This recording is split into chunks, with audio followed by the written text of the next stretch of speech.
Right. Hello and welcome to another episode of Talking Ship with Jonathan Shipley. My guest this week, I'm very happy to have Danie Lydia. Hi. Hello.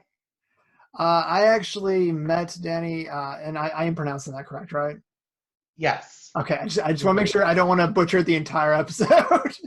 No, you're fine. It's all I good. I met you at my first open mic that I did for Shameless Grounds, and that is one that you host, correct? Yes, I host that queer comedy mic I did when, the apocalypse wasn't happening. But hopefully when it's over, I'll go back to co-hosting alongside Charlie Myers. They are another transgender comedian, very funny, and we both host that queer comedy mic. We give priority to LGBT performers and encourage our allies to participate as well. It's a really fun time. Oh, I had a blast doing it. I was really super nervous going in, but yeah, Shameless has a really great crowd. Like everyone was like super supportive and Right. really took the edge off. So that was a great place to start. We were happy to have you, and we're just always excited to see new people come to the stage and perform. Because I mean, I'm still technically new. I've only been in comedy for a year, so I'm still technically, like a rookie, a newbie. But it's pretty awesome when you've only been doing this a year and you're already running, your own mic once a month.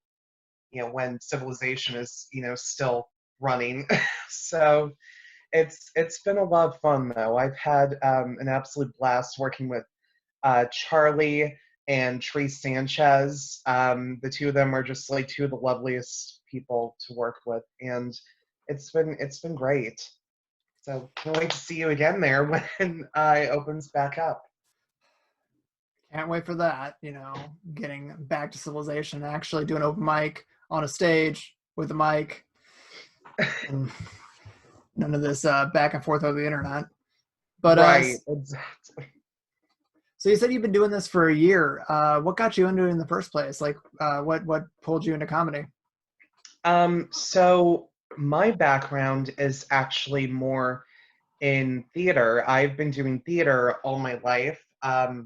Started when I was a teenager and um, got my BFA in theater performance at University of Central Missouri. Um, Totally useful degree. That's why I'm, financially stable and I'm kidding. It was You're in preaching in the hindsight. choir. I know, right? No, I don't regret getting my BFA in theater performance. I learned so much, not just about myself as an actress, as a performer, but they taught us so many lessons that I think anyone can take with them, no matter what career you pursue. And my I've always loved performing. I've always loved storytelling, and I've always loved comedy, but I never thought of myself as like able to do comedy.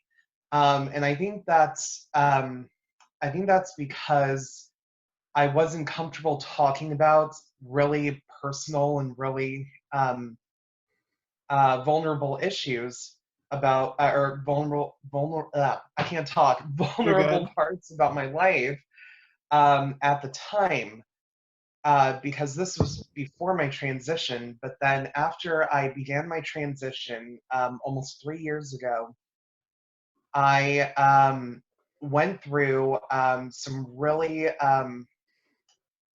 difficult circumstances and times, and I thought to myself after going through a little bit of trauma, which we'll save for another time.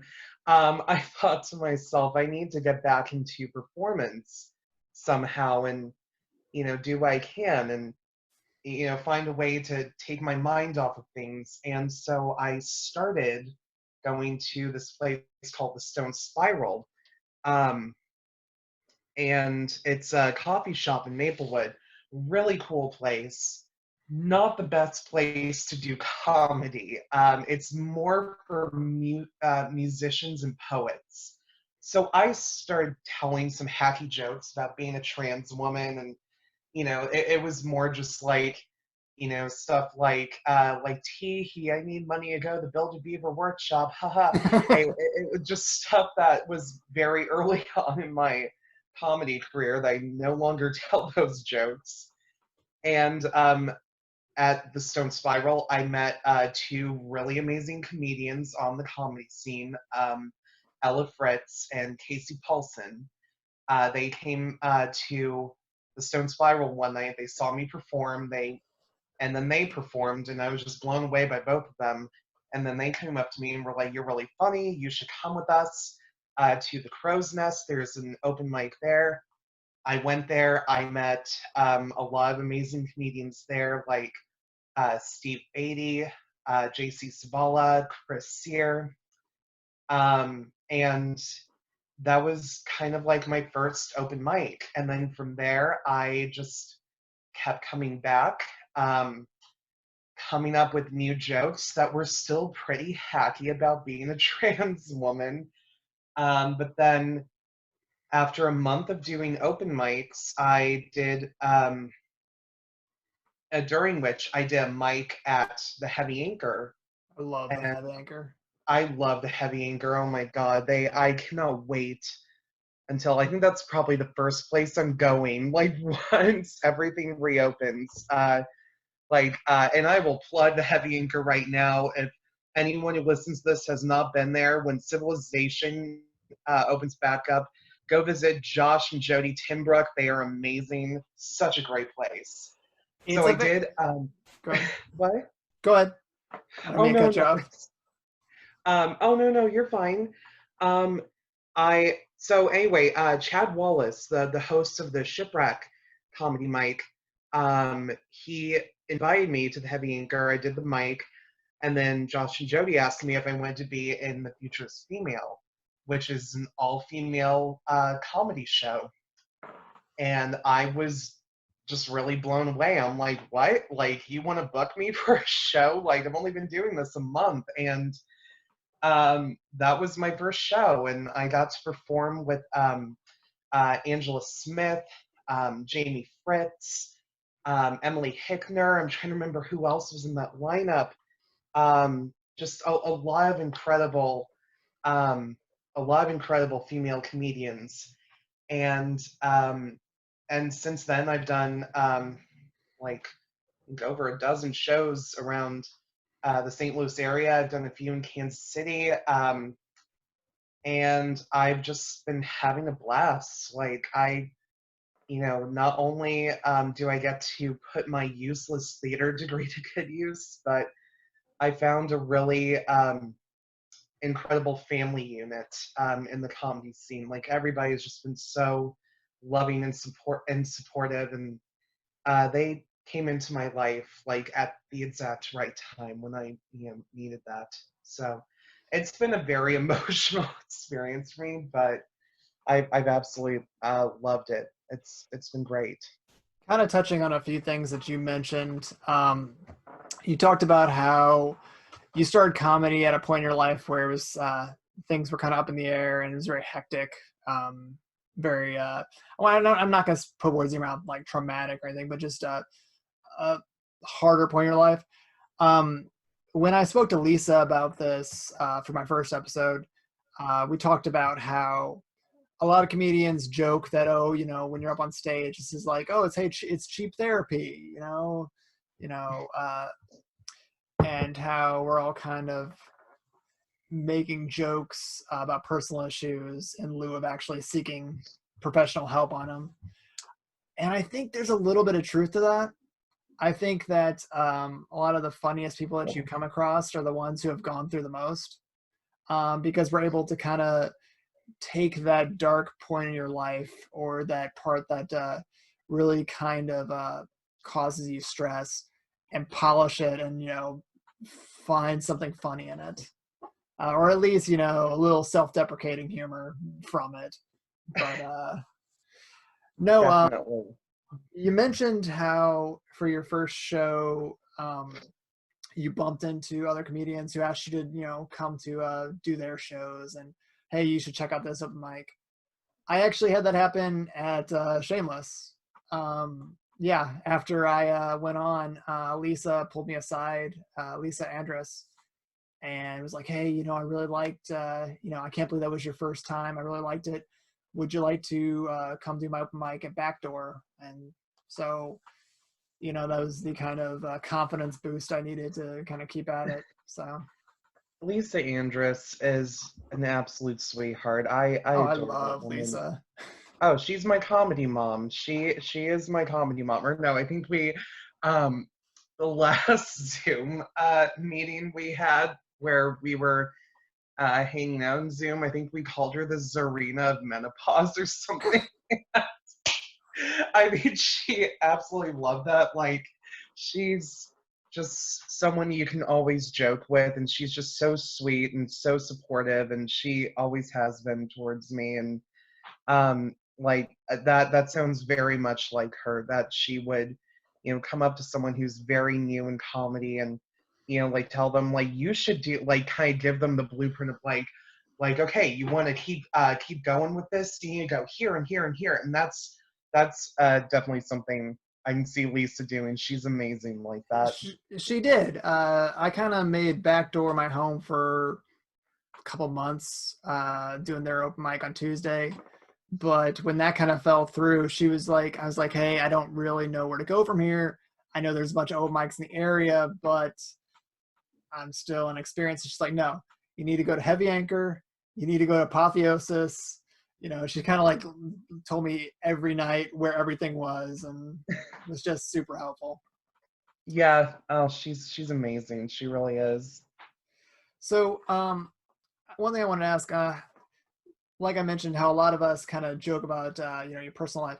How much of your personal life kind of bleeds into your comedy?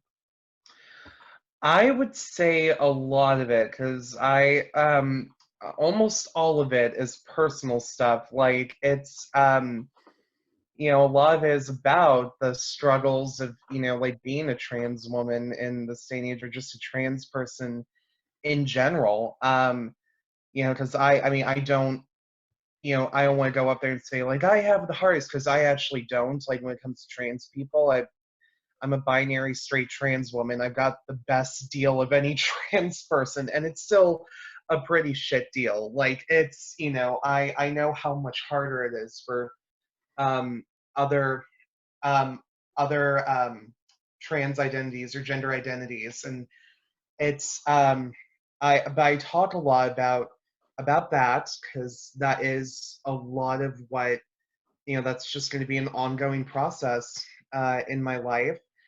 I also talk a lot about struggling with mental illness, and I actually do have professional help for that. But then comedy is kind of like my cheap version of therapy, like you said. And sometimes, You're kind of cutting out here. sorry, There we go. uh, someone was just trying to call me on my phone. Um, Oh, you're popular. rude. And but anyway, I do see a psychiatrist and a counselor. That should give you an indication of just like how messed up I am. That I have to see both. Um, and I talk a lot about struggling with mental illness, which I know is a very typical thing to talk about because a lot of comedians uh, struggle with that. I mean, you hear that topic from so many comedians, but I'm trying to find a way to add the lens of struggling with mental illness as a trans woman because not all my mental and emotional issues stem from my transition, but a lot of them do. Not all of them. Um, and then I've been trying to branch out and talk about like other topics, like customer service horror stories, but I don't have that much material for those. Like my talking points mostly are about my transition and my struggle with mental illness. And I think that those are deep enough wells that I can draw a lot from those wells, but um, it's still my first year in comedy, or I'm on year 2 now. So I think I will definitely find other wells from which to draw during this time. I don't think I can really talk as much about sexuality and gender identity, at least in most crowds. Being a non-binary, try to say it with most crowds, and it comes off like a math equation. So I like that. That's funny. No, I think you could though. That's absolutely. I think especially in comedy, um, there just aren't that many transgender comedians, and definitely not that many non-binary comedians. And I think that it would be great to see more non-binary representation in comedy, because it's like I said before, like I know I've got the best deal as a trans person. Like I know a lot of it's easier for a lot of people to understand like my identity, as opposed to like I know how hard it is for so many non-binary people. And I think the more exposure and the more represented non-binary people are, I think that'll just make it easier for people to understand what they identify as and how they identify. So I think it would be great for you to talk about that in your comedy. I would love to see that. I it's still something new to me. It's something that I've always known, but I've never had a partner that really embraced it and let me kind of express that. My fiance has been super great about it though, and really has pushed me to be myself, and for the first time in I didn't ever. know you were engaged. Yeah, that's a new thing. I didn't know that. That's awesome. That's great. Yeah. That's great. Oh, how long have you been engaged? Uh, couple months. Was it April now? 2 months. So Oh, yeah, right before the world fell apart. yeah, That's exactly. so romantic. No, I'm joking. But that's so great. That's awesome. Um, I think I would really love to see more people talk about that. And I think that's one of the great things about the that queer comedy mic. It's not just about. I mean, we're trying to show that the queer experience is like the furthest thing from monolithic. I mean, and all the different experiences. Like when someone says transgender, like that's also the furthest thing from monolithic. And I want people to understand like all the different types of trans people that there are. And also I really want that show to be a way to also bring a lot of unity to not only the queer community and cis and straight people, but also just the queer community itself, because I'm sure there's a lot of infighting in the queer community. Yeah, yeah, Yeah, just a I bit. mean, I like to joke like I'm a straight binary trans woman, and I love being part of the problem, like as a joke, because I know like that there's a lot of. I'm sure you're familiar with ContraPoints. On Yes, I actually watch ContraPoints. I love Um, ContraPoints, and I know that she has gotten so much like flack from other was it? trans people, Didn't she get and flack for interviewing Buck Angel, or having yes, Buck Angel do a quote?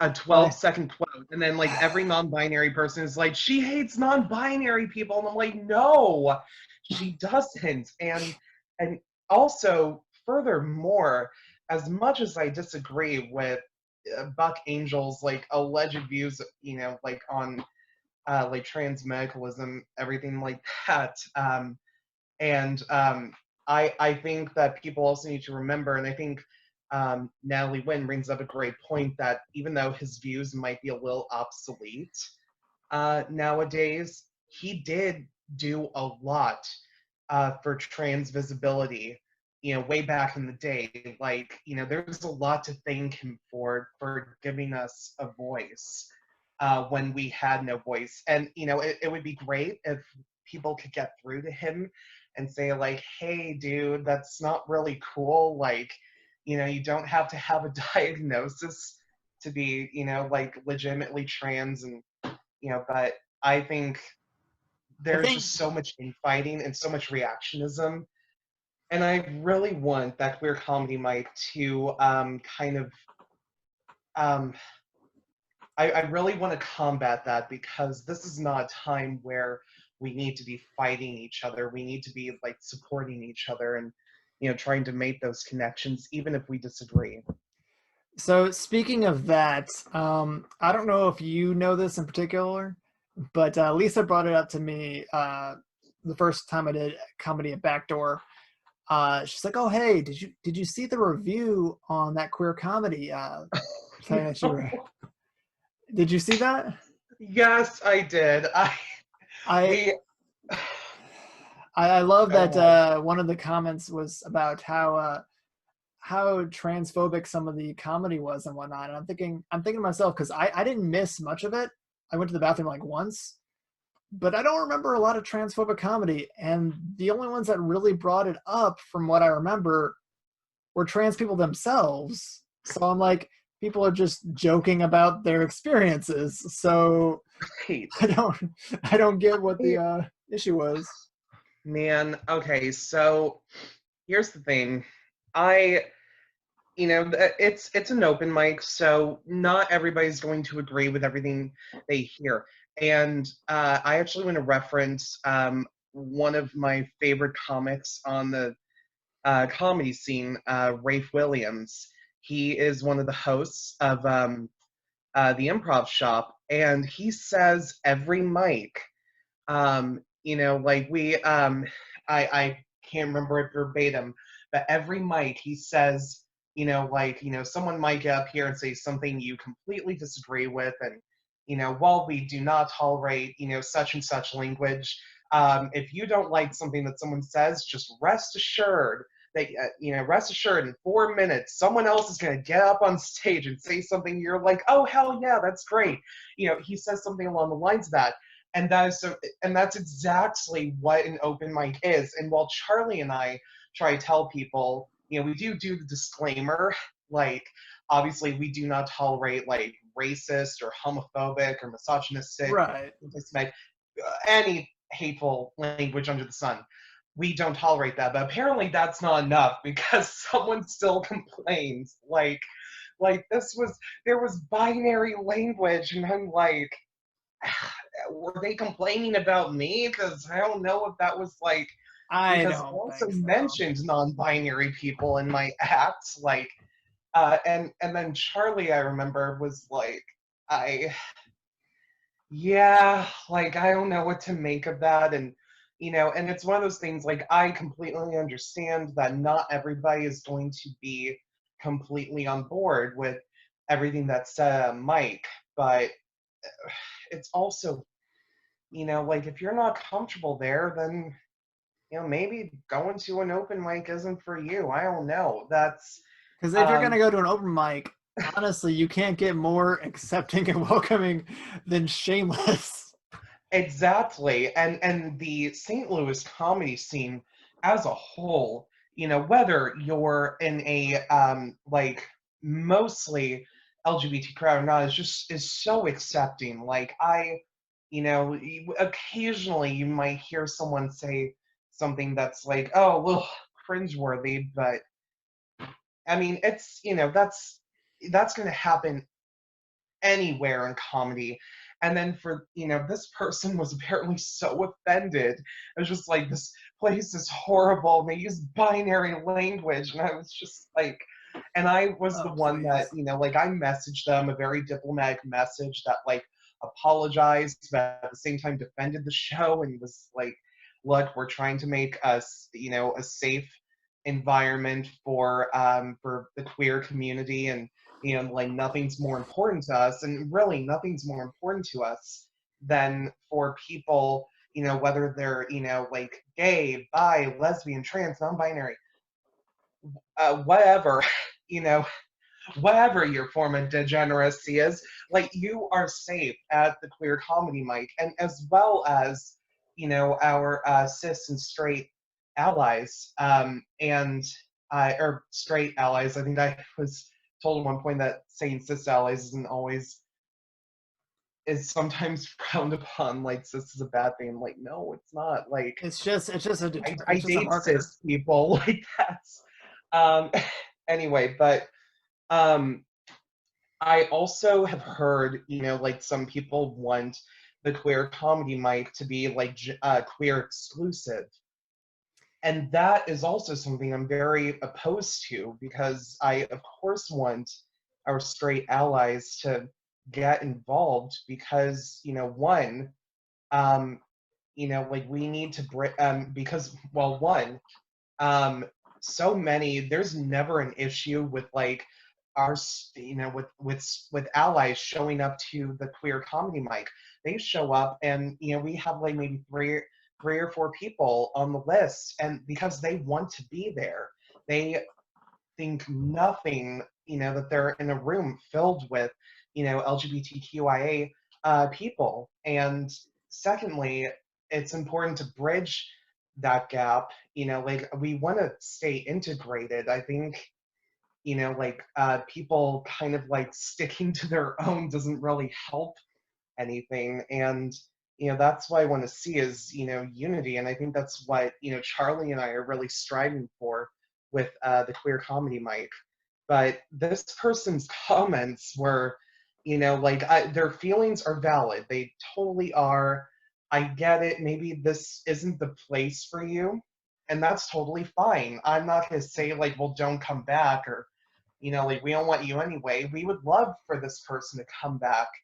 I just hope that if they come back, they, maybe understand that, this is kind of the nature of the beast. You might hear some things that you don't agree with, but that's not necessarily a bad thing as long as it's not, hate speech.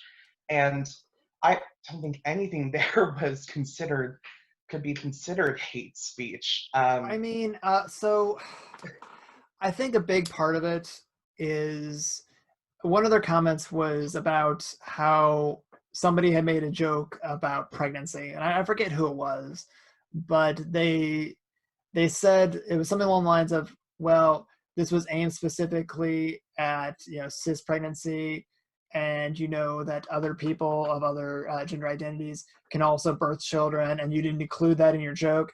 And while I get where they're coming from on that, Yeah, I get it, but it's one of those things where if you're trying to build towards a punchline, you don't need a giant asterisk in every joke to accommodate everyone else who might be applied to. right.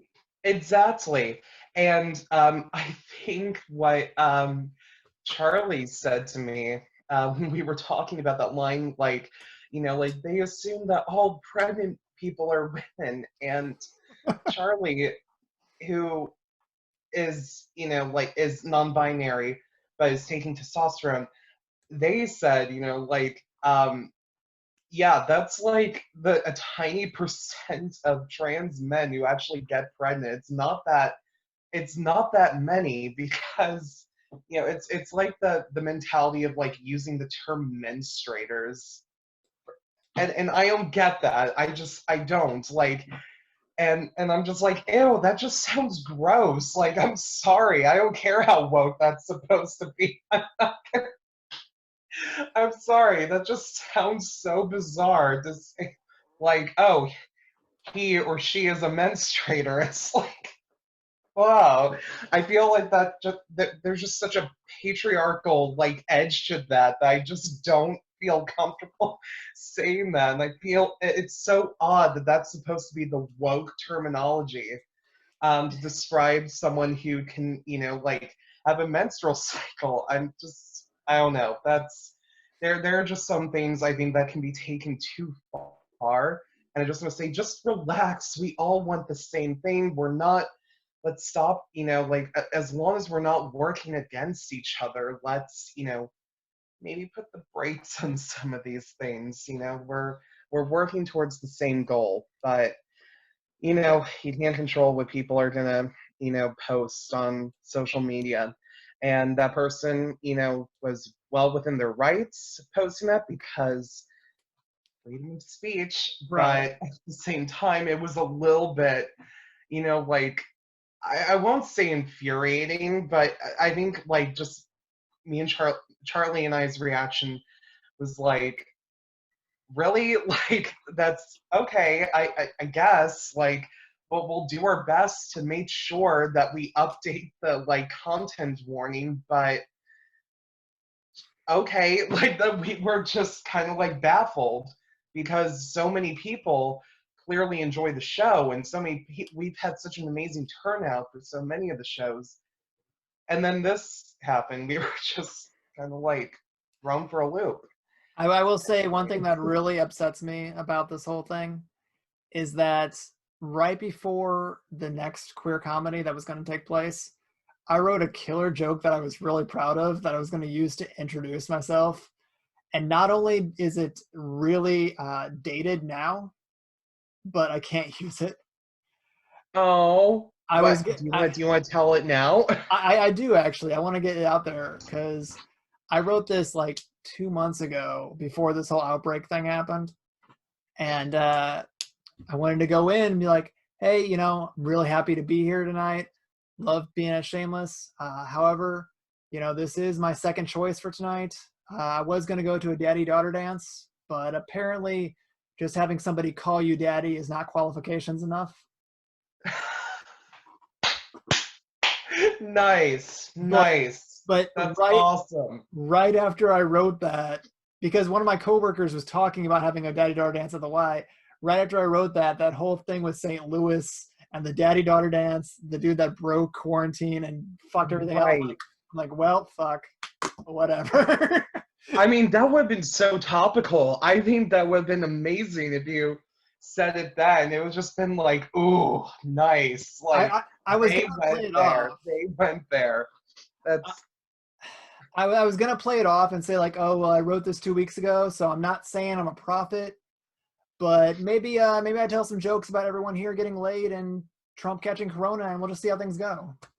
oh man, that'd be great. And then he can like inject himself with Tide Pods and Lysol. So Dude, I know. I am really hoping that the generation, the group that is constantly telling the millennial joke of everyone eating Tide Pods goes and injects themselves a few of them just so that millennials can be like, you too? I think the best thing that I've heard so far on this was from Doug Morris. He's another comedian on the scene. He posted on Facebook actually just today, like Medicare for all equals socialism. Drinking bleach equals not socialism. It was great. And I think I posted on that, like, when I get really depressed, I have non-socialist thoughts. And that was like my response to that. Like, and I said, like, hashtag funny to me. Like, it's, I just think this is gonna open doors for a lot of people. The whole Lysol and how to cure, The fact that quote, Lysol has to go out of their way to tweet that, hey, our products are not meant for ingestion. right, like I think Lysol even said that, like, please don't inject yourself with our products. Like, we are begging you. We don't want a lawsuit. And, like, We don't want to be the new Tide. exactly. It's like, well, don't sue Lysol. Sue, you know, like, sue the dumbasses who are telling you to inject yourself with these, you know, products that were not meant to be in the human bloodstream. So we've touched on some few serious topics, and I think it's time to get to a little lighter note. I did have some Yes. not so serious questions for you that Okay. honestly, you've been kind of steering this conversation, hitting all my key points that I had set up. I'm sorry. I feel No, hey, it's perfectly fine. You're good. The conversation went where I wanted it to anyway. But so just a few quick, less serious questions. Okay. So, favorite cartoon, past or present? Oh, definitely Archer present. I could Ooh. rewatch Archer like over and over again. I love the banter. I think just some of the dialogue is just so quick and witty. Like it is very raunchy, but even beyond the raunch, just like some of the wordplay is just so on point. Like something as simple as like I think the gay agent saying like, should you be smoking here? Should you be flaming in here? You know, it's just like really, it's just so quick and witty, and I love it. And when you got Aisha Tyler and Aishan Benjamin and Jessica Walters in your show, you can't go wrong. I mean, and Aisha Tyler is just the gift that keeps on giving. Like everything that woman does, like I want to be a part of. And she is just so.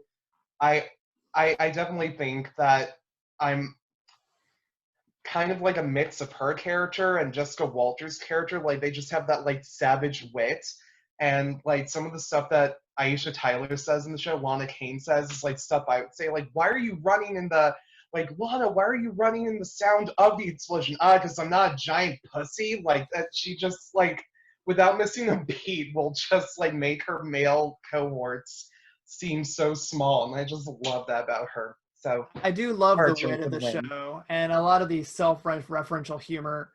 I think one of my favorite episodes is when like Archer, I believe, has like amnesia, and they start the episode off as if it was an episode of Bob's Burgers, but with Yes, the Archer graphics. crossover. It's so good. I love that. That's great. And then they even got, you know, like the cast of, I don't think that any of the kids had any lines, but John Roberts reprised his role as Linda, and that was really fun to watch because I absolutely adore Bob's Burgers. Like Linda, and I'm definitely a Linda Louise hybrid in that show.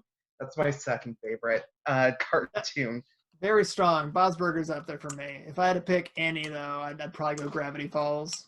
I Oh yeah, I gotta love Gravity Falls. I mean, it's been a while, but I Grunkle Stan is my spirit animal. nice, nice. Oh my God, that's great. Oh man, it's such a good show. So, on the vein of cartoons, out of the Disney villains, which one would make the best and which will make the worst lover? Such a good question. Man, Totally judging your answers too, by the way. oh, you absolutely should. These are the questions that form a generation, um, that decide a generation. Let's see. We'll start with worst lover, and I think that would be Radigan, just Ooh. because he is so bitter. I mean, clearly, and I'm totally quoting my favorite YouTuber, Lindsay Ellis, when I'm like, yeah, he and Basil Baker Street are totally bitter exes, and They uh, totally are. Radigan Oh my god. and Radigan is such a bitter bitch. I'm sorry, like he is such a bitter little bitch. Like the way he's just like Basil, and I'm just like, oh God, like put yourself out. And that's like, like he's just so bitter and I hate him. But I love that movie so much. And if I kind of wish Basil were a human so I didn't feel so weird about being so like attracted to his cockiness. Like, oh, he's a mouse. I Hey, didn't say that. Don't no, judge me on no, that no one. judgment here. You know, Oh, you they're said you all. were judging my answers. Okay, best lover. Man, God, that is a really difficult one. I'm gonna have to go with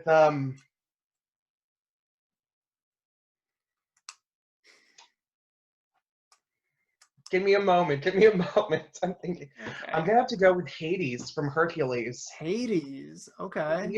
He just seems like, you know, I mean, he's a god, so I feel He's like he very. knows what he's doing in the sack, and then he's also like the funniest of the Disney villains. And no, this does not mean that I would have sex with James Woods. No, Absolutely please not. no. No, only if he looks like Hades. I That's the mean, only thing.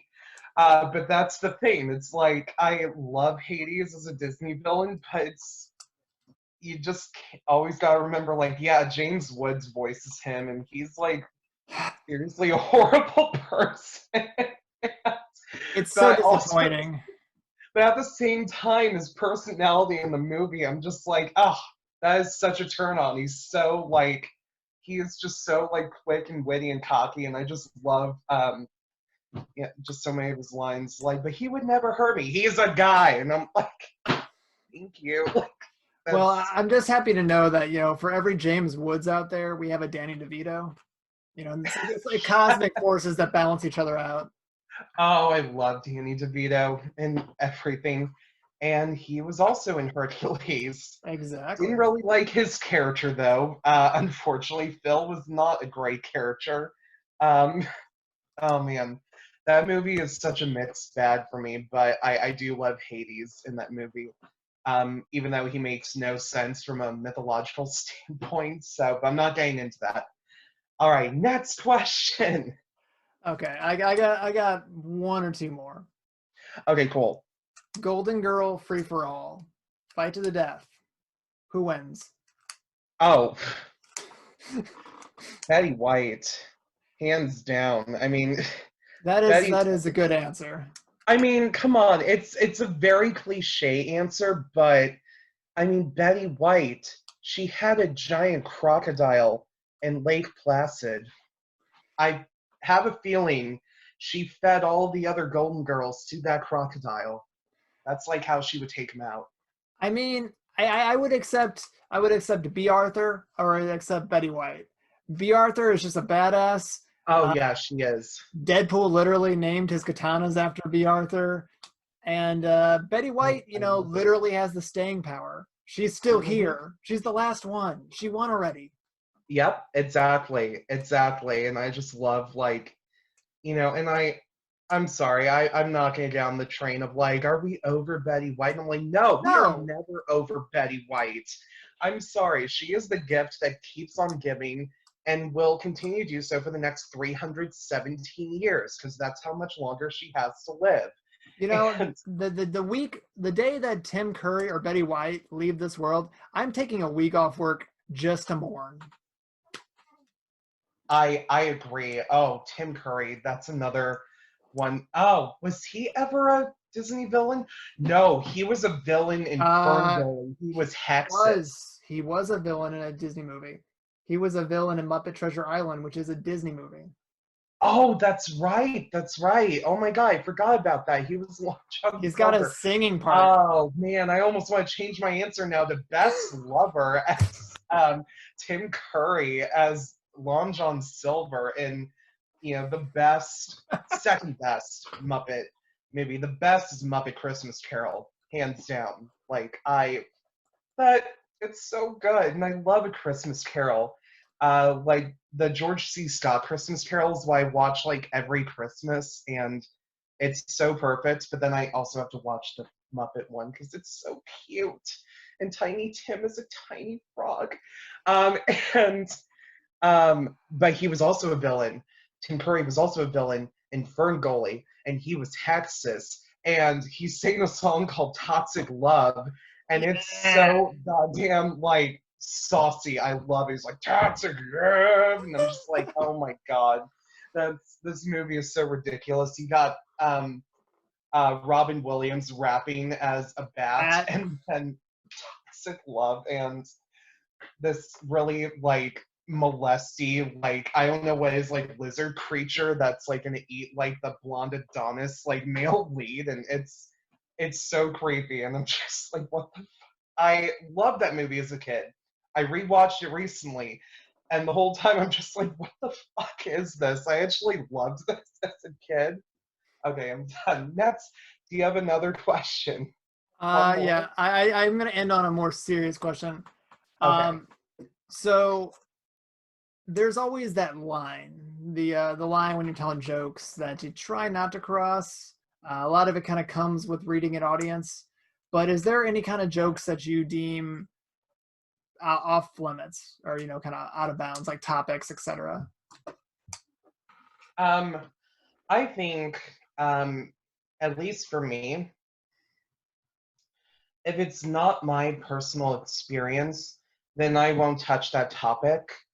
Um, like I try not to touch topics about like race, for instance. That's not my, that's not my experience. I don't think that would be appropriate for me to comment. Like I might comment on, the absurdity of like, white people to try act super woke.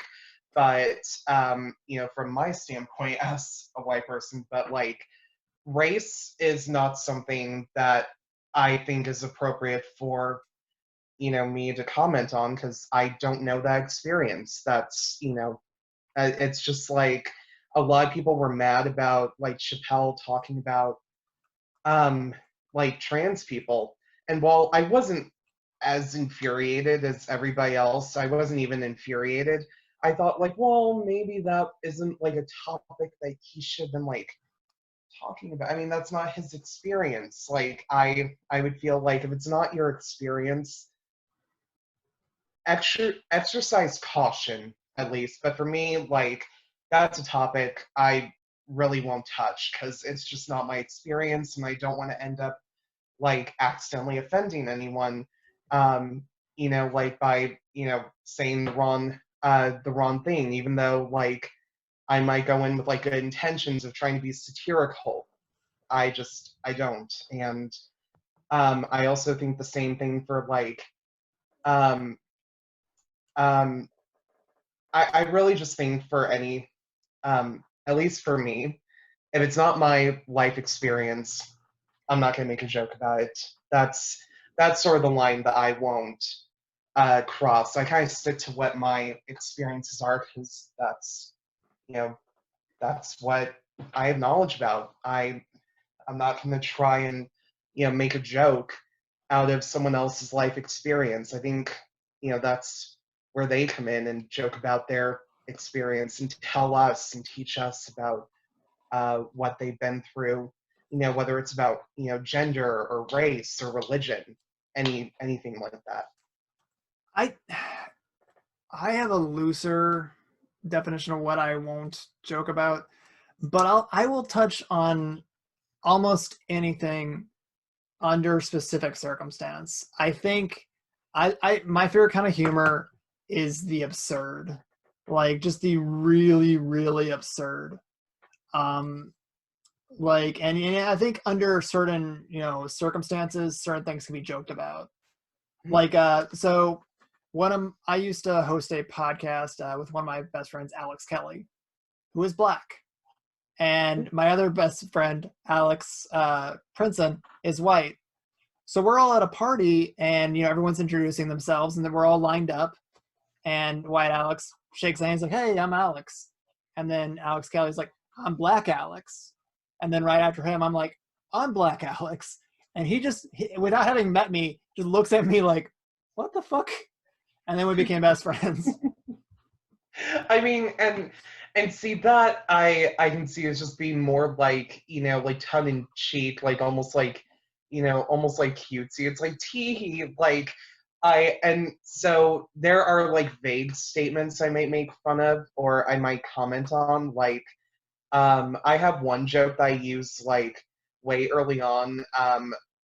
That was about race, but it was about race, but it was very vague, and it was like we all have that family member or friend who will always think that they're not racist, and then be really surprised when you tell them that it's racist to say like, oh, this really nice black family moved in next to me, and I just want to say, why'd you have to tell me the family was nice?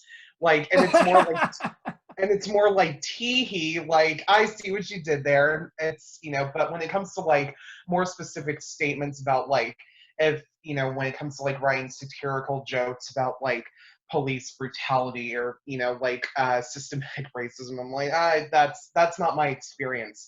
I will have a discussion with someone obviously, but me trying to write like a satirical joke about that from the standpoint of a white woman just does not seem appropriate. So, or like, I made another vague statement in one of my jokes about like when people show me unequivocal support, like, like if you identify as a goat, that's fine with me. And then I say like, like that's like the same as saying like, I'm not racist if you're white, black, or purple. Like no one's purple and no one is a goat. Like that's, that's a vague statement. And it's like, yeah, because I hate when people say that you're white, black, or purple. I'm like, stop.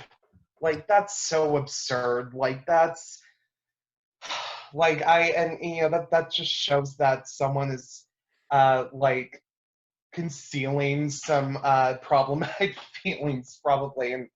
And but that's generally that's a topic I won't touch on because it's not my experience, and I don't think it's appropriate for me to try and make jokes about an experience that's not my own. It's just like I'm not gonna, get mad at a cis person for making jokes about trans people, but I might say like exercise caution. Like if you're gonna make vague statements, that's fine, but I would just be like cautious because I would say I'm pretty laid back. Like I'm not gonna get offended and be like, how dare they? Like, I know some people in my position can get very reactionary, and that's I totally get where they're coming from, but I just want people to be careful and understand that, just because it's a popular thing to talk about doesn't mean that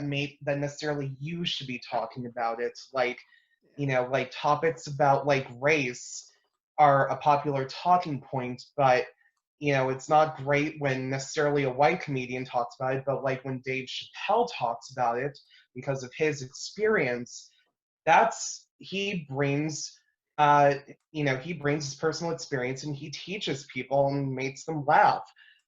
And that's, what I think people should be, more respectful about and just a little more cautious about. But that's just me personally. I'm not, policing people's comedy. That's just a rule I set for myself. I'm like, keep it to what my personal experience is. I don't want to like accidentally cross lines or unintentionally cross lines or unintentionally say something that may have been well intentioned but is taken like, whoa, like No, and I think maybe that's don't. fair. I think that the punch of a joke and how funny it is so better when it comes from somebody's personal experience, because they sell it so much better, in my opinion. Right, exactly. And that's basically my point. It's and I think that's the great thing about comedy. It's it's a different form of storytelling, which is why I got into performance in the first place. And it's a very personal kind of storytelling. I think comedy is at its best when it's your personal stories and you're trying to make light of personal struggles that you've been through, whether it's about your social or your social identity or just you, like your deepest darkest like secrets or thoughts or fears, anxieties, hopes, and dreams. That's what makes comedy great. And I think it is at its best when it's about your personal experiences. Yeah, that's pretty much all I got. Well, I do like to end my episodes here by giving my comics that come on a chance to share a joke or a bit that they're really proud of, like some of their favorite stuff, and then maybe plug where people can find them. Do you have any Okay. bit or joke that's one of your favorites? Let's see. I do, but it's a longer joke, and we probably need a shorter joke, right? No, you're fine. Okay, okay. This is your time. Okay, well, that's what my shrink always says. Thank you. I'm charging you by the hour, by the way. Wait, I'm not getting paid for this? Yeah. Anyway, Venmoing me. Whatever, it's fine. Anyway, okay, so my favorite joke that I've written, and I still add to it as time goes on. So this is definitely not its final form.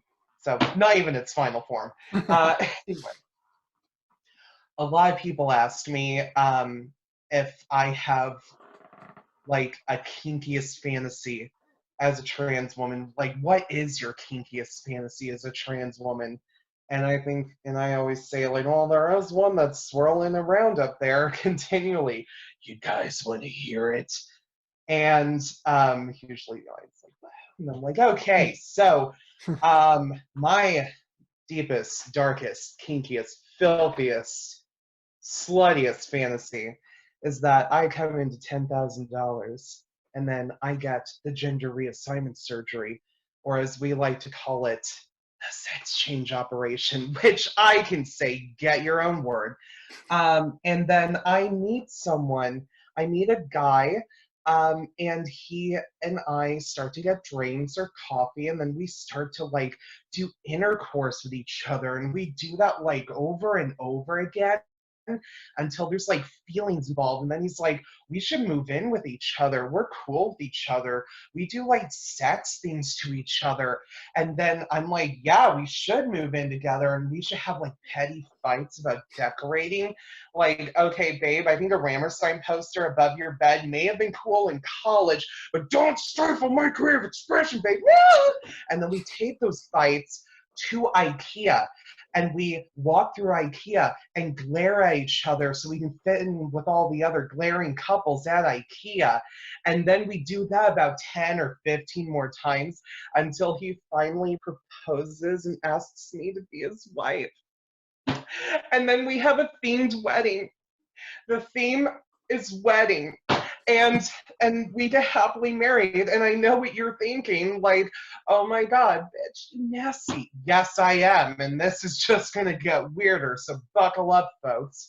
We then adopt a couple of kids, and we raise them to be productive members of society. We raise them in a loving, supportive home, and this is why we should not be allowed in your bathrooms because we are just that dangerous.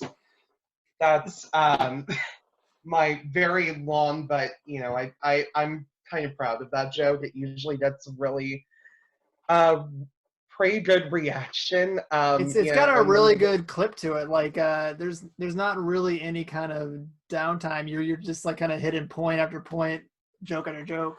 It's solid. And I think that's a weakness of mine as a comic. Like, I need to slow down. That's something I've been told. Like you are very fast. Like, you need to slow down. I'm like, I know, and it's hard for me to do because I get so into it. And I'm just like, I get so frenetic and blah. But I mean, I can't speak to your other jokes. I don't know, but as far as that one goes, the frantic pace of it is part of it. That's great for it. Oh, well, thank you so much. I mean, I think that's a fun one to do because I think there's a very negative, like, there's a negative, not, I don't know if I would say stereotype, but there's this assumption that like trans women or just trans people in general are, really just, kinky, like fetish, like fetish trips basically. And like, no, some of us like actually want like, marriage and a family, and like, you're engaged. I want to be married and have kids. I want to be a mom. And, and then I'm trying to write like a joke about like the bitter reality that I can never like have my own kids even after the surgery. And because that's something that some people are like, wait, what? Like, you actually wanted to like give birth? And I'm like, I wanted to like carry my own. Yes, like, then that's a hard one to write about because that's a very difficult reality to deal with. But like what you said, we like to draw from difficult stuff. But I think that joke, kind of illustrates that, we're just trying to live. Like, we're, like, not necessarily here to be someone's fetish. We're, here to, actually live a life, that has stability to it. So, anyway. You joke about it, but seriously, one of the great tests for any kind of relationship is fucking putting together furniture together. Sweet Jesus, there is nothing that makes me go from like 1 to 100 quicker than following furniture instructions. Like, I don't care if you put a little stick figure dude telling me how to do it. At some point in time, something's going to get backwards. We're going to be missing parts. It's just always a mess. Nice. I'm not looking forward to that experience where It's I'm like magical. moving into my house with my husband and like trying to put everything together, and I'm probably going to be losing my shit with him because he doesn't listen to me, because men don't listen.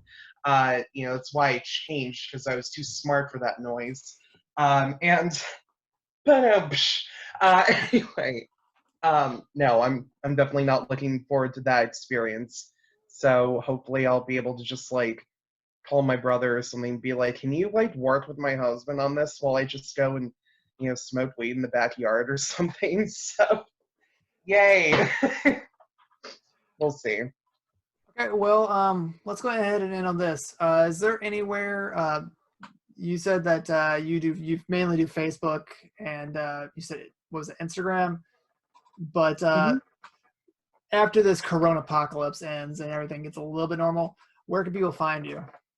I do I open don't need specifics. I don't need your address or anything. We don't need any creepers following you. no, But no, oh comedy gosh, club, where can no. they find you? No, people stay away from my apartment. Like, I'm kind of an introvert for the most part. No, I do open mics around St. Louis. I obviously run my show at Shameless. Shameless Grounds. I forgot for a moment that queer comedy mic. I love performing at the Heavy Anchor. There's Apotheosis Comics and the Crow's Nest, the Improv Shop. Let's see, Helium. I haven't done that open mic in a long time. Corona apocalypse notwithstanding, and but I need to get back to that one. That's a great one. And let's see. And then I have a few shows that I've put on YouTube, and my YouTube channel is just Danie Lydia. That's Danie with a IE at the end. And Lydia is, well, I hope you know how to spell Lydia. It's Lydia. Fine, if you didn't know how to spell it. And yeah, I'm on Facebook and Instagram. No Twitter, because I don't need that in my life. You don't need to, limit yourself to 240 characters or whatever. Exactly. Did I do that on this interview? No, I talk way too much. It's just enough for this. So What? I said it's just enough for this. Right. So yeah, I want to thank you for coming on. It's been a great Thank you so much. conversation. This is definitely one Thank of you my so much favorites. for having me. This was so much fun. All right, well, I'll go ahead and put your social media at the along with this episode so people can find you. But Okay. again, thank you very much, and Thank you. Stay safe and healthy, everyone. ooh.